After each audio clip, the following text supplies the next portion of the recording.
Have we forgotten? A committee was appointed to inquire fraud and malpractices which was said to have taken place at both the Ministry of Sports and the Ministry of Tourism during the past 5 years. The committee report was handed over to Minister Navin Dissanayake in April last year, who was the Minister of Sports. The report included 7 key incidents that had taken place in the sports sector. Committee recommendations: 1. Transaction pertaining to the relaying of the synthetic track at the Forgotton Stadium. 2. Granting of international and domestic cricket broadcasting rights to CSN. 3. Corruption and irregularities at the Football Federation. 4. Corruption and irregularities at the Sri Lanka Table Tennis Association.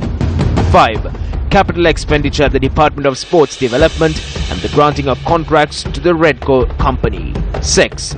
Granting of financial allocations for national sports associations. 7. The forced retirement of former Deputy Director of Sports K.S. Pires. The reports found that when broadcasting rights were handed over to CSN, the process was not in accordance to the cabinet decisions and that proper tender process was not followed.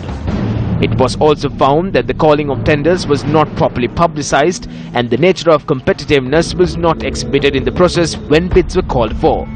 Thereby, the committee observed that the process of Sri Lanka cricket granting the broadcasting rights of cricket matches to CSN was not in any way fair and the process was illegal and unethical. The committee also reads that those with flaws and weaknesses had overlooked the tender process, one which had violated many norms. It further notes that this situation had the failure of selecting a better and professional bid and also resulted in the failed project of the relaying of the synthetic track at the Forgotton Stadium. The committee report also points out that actions must be taken against persons who swindled and extorted funds that reached the Sri Lanka Football Federation from Italy to host the Asian Football Championships and also the donations made following the tsunami. If there is any indication of criminal acts, I will send the report to the Attorney General and the FCID. I will appoint a committee within a week to investigate the financial irregularities at Sri Lanka cricket.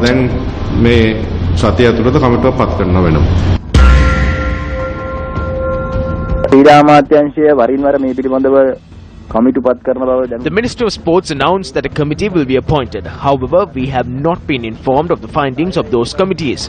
Minister Dayasiri Jayasekaran informed us of this only when this matter was questioned in Parliament during the budget debate.